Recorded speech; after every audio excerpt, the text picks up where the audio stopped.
Today, the Trump administration has started to release a trove of previously classified files connected to the 1968 assassination of Robert F. Kennedy Sr. For the first time, the National Archives making approximately 10,000 pages related to the prominent senator's slaying available online. And NewsNation's Rich McHugh is live. Rich, there's a lot of this information that was already in the public domain. So are we actually learning anything new?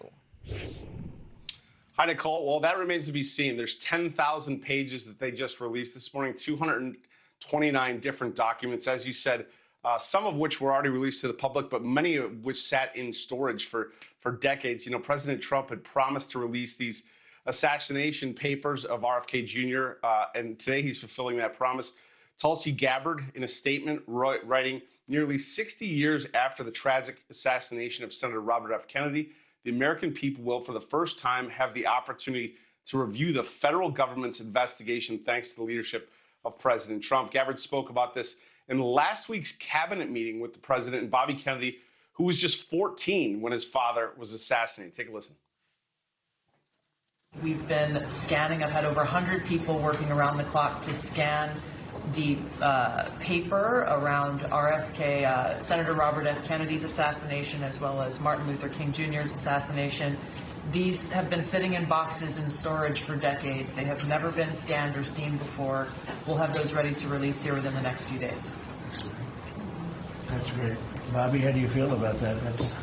That's hitting, I'm very gratified to hear. That's hitting close to home, isn't it? No When you think, I'm thinking about Bobby when that statement's made. I'm very grateful to you, Mr. President.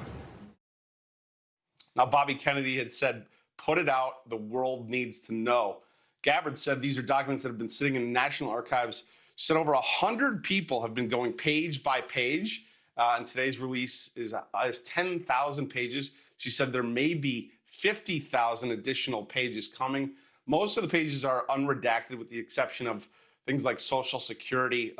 Unclear, though, what's all in them. We know that there is a file, a DOJ file on Sirhan, who is in prison for RFK's murder.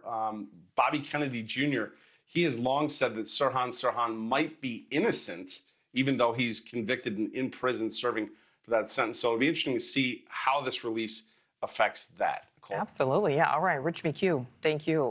Thanks for watching. Go to joinnn.com to find NewsNation on your screen. And don't forget to click the red subscribe button below to get more of NewsNation's fact-driven, unbiased coverage.